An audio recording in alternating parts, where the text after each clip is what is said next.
Hello everyone, welcome back to another episode now. I've been good in the meantime. I haven't filmed much because the work I did was a little bit tedious and not at all interesting to watch or to do. I have been water brushing and cleaning out old paint from the inside of the cabin. I have also worked on the engine compartment and a little bit underneath of the car because I'm trying to get as much of the car into bare metal so I can then apply fresh coats of paint. Now, if you've seen my video about what's going to come up next regarding paint process, you already know what is going to happen. If not, I'm going to post a white square somewhere above the video where you can check that out. We're going to prepare the car as best as we can, so we will make sure that the new paint will adhere as it should and give us the best rust protection or corrosion resistance as possible. Now, the days are getting a little bit colder, so we'll have to use the time we have without rain wisely. Today I think the plan is that we're going to take the car outside and start sanding off the exterior, meaning the roof, the rear quarter panel coming up today, and on the evenings when it's dark and when it's cold I'm going to work inside on the lift on the undercarriage of the car, so we'll also have that ready. Let's get cracking.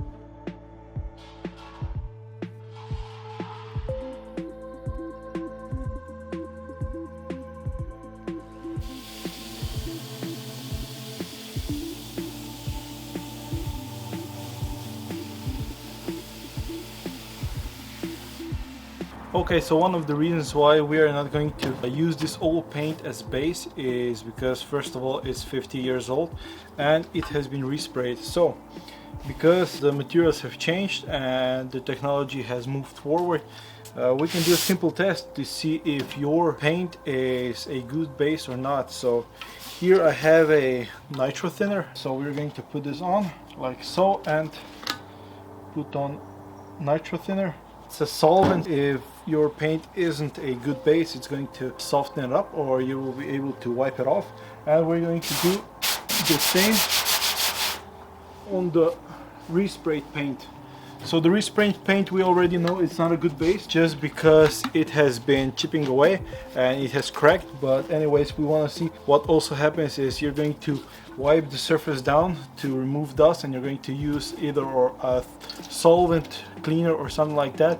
But if that solvent is going to start to eat away the base paint, you're not going to have such a good adhesion. Either use a Scotch-Brite or something to kind of mat it out and then put on epoxy primer that will give you surface that will not going to react with solvents and stuff. So you can put, let's say, filler on, because some fillers might eat away the paint underneath. If I would put body filler over this, filler would not adhere to the surface good because it would actually start to eat away the paint underneath. So yeah, see this is what I've been talking about. It's eating away the paint underneath. This is not suitable for you to put body filler on because, well, it's going to have to stick to that. You want to either get epoxy primer on or kind of isolate it so it's not going to do any harm, because as you can see, paint is removable with solvents. So this is your paint. Now if we check out the upper one,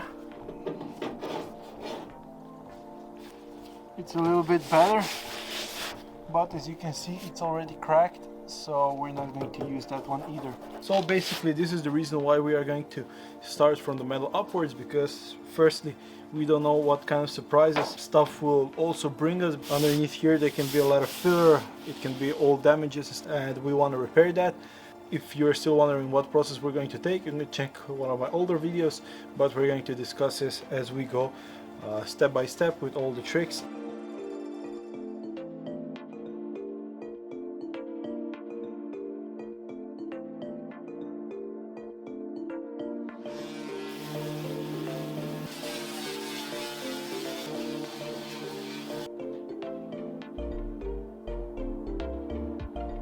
So everyone, this is it for this afternoon. There's not a ton of daylight left anymore. I have used this Mirka eccentric palm sander and variants of attachments. Now I like to point out that I used 80 grit sandpaper, but I also used this paint remover, which is, it feels like a very harsh fabric, and they each have their strengths and weaknesses.